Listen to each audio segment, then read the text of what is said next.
उनका सबका तहे दिल से आभार व्यक्त करता हूं कि आप अपनी लड़ाई के लिए कम से कम जागरूक हुए। मेरे साथ न सही तो आप अपनी पेट की क्षुधा बुझाने के लिए तो लखनऊ तक आए। सीधे हम विक्रम सिंह के पास पहुंचते हैं।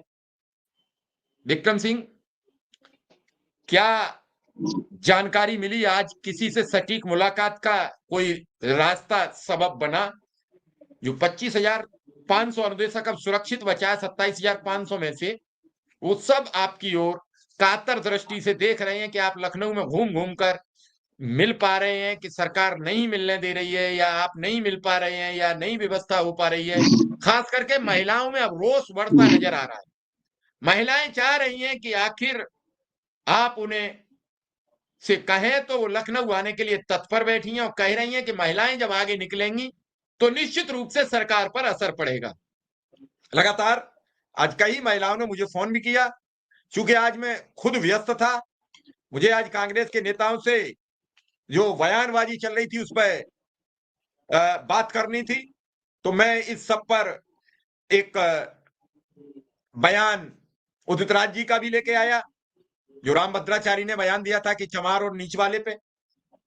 ऐसे में कई चीजें, कई जगह मैं कांग्रेस के अध्यक्ष से भी मिलकर उनसे कुछ बातचीत पूछना चाह रहा था, वहां तक भी गया, और भी कुछ और नेताओं से भी इस पर बातचीत करनी थी। लेकिन जो समझ में आ रहा है वो ये आ रहा है, क्या अब राम मंदिर के मुद्दे के सामने इस देश के वो सभी मुद्दे गौड़ हो जाएंगे, सब खत्म हो जाएंगे, सब धुआं धुआं हो जाएंगे, जब वोट के नजरिए को सरकार राम मंदिर की ओर घुमाकर ये समझ रही है कि राम मंदिर से यथासंभव वोट मिल जाएगा? कहीं ये समझ में आ रहा है? जो मेरा अपना आकलन है, मैं तो यही समझ पा रहा हूं। किसी मुद्दे पर सरकार बातचीत करने को एग्री नहीं है। मुद्दे सामाजिक होते हैं, मुद्दे सोशल होते हैं, मुद्दे पेट के होते हैं।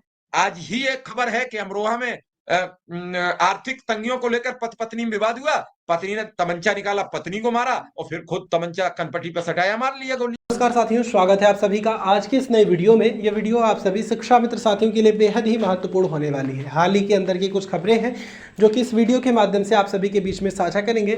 सभी साथियों से एक अनुरोध है, वीडियो को आप पूरा देखें। चैनल को अभी तक आपने सब्सक्राइब नहीं किया है, तुरंत ही इसे आप सब्सक्राइब भी कर लें। अब चलते हैं अपडेट पर। अमरोहा का है, बीते दिन रोज 2, 4, 5 ऐसे आत्महत्या के केस आ रहे हैं सामने। परिवार के परिवार, आर्थिक तंगी से जूझना बड़ा मुश्किल हो गया इस महंगाई में। अब नहीं कुछ समझ में आता कि आखिर क्या हो। इन सब के बावजूद भी क्या समझ पा रहे हैं आप? कैसे देख रहे हैं? लखनऊ में 3 दिन रहने के बाद क्या निकला? लब्बो लुआब, या फिर ढाक के 3 पात वो थे वो भी टूट गए? जी सर, मैं परसों से लखनऊ में हूं, और परसों भी मैंने प्रयास किया महानिदेशक महोदय से। परसों नहीं, कल प्रयास किया। कल पूरा दिन भर मेरा प्रयास हुआ महानिदेशक महोदय से, लेकिन कल 4:16 तक, मैं 10 बजे से लेकर 4:16 तक परियोजना था। महानिदेशक महोदया के पास मेरी मुलाकात के लिए पर्ची भी गई हुई थी। उस पर मैंने ये भी लिखा था कि 15 दिन के बाद का आपने समय दिया था। लेकिन कल दिन भर मेरी मुलाकात नहीं हुई। 16:04 पे सचिव महोदया का फोन आ गया, मैं वहां चला गया। फिर वहां से वापस मैं आया तो फिर एक बार प्रयास किया तो वहां मैडम नहीं बैठी थी, तो मैं चला आया। फिर आज सवेरे 10 बजे ही मैं परियोजना पहुंच गया, और परियोजना पहुंचकर मैं इंतजार करने लगा।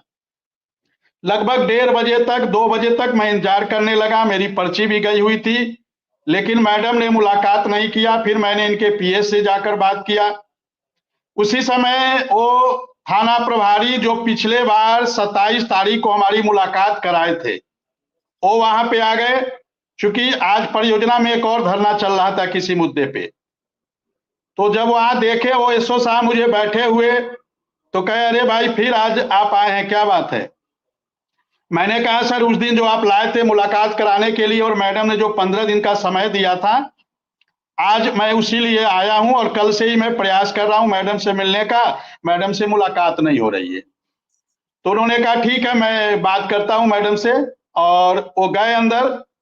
तो जब मैडम के पास वो पहुंचे और कहे कि अनुदेशकों से जो 15 दिन का आप समय दी थी 27 तारीख को, तो उनका प्रतिनिधिमंडल आया है आपसे मुलाकात करने।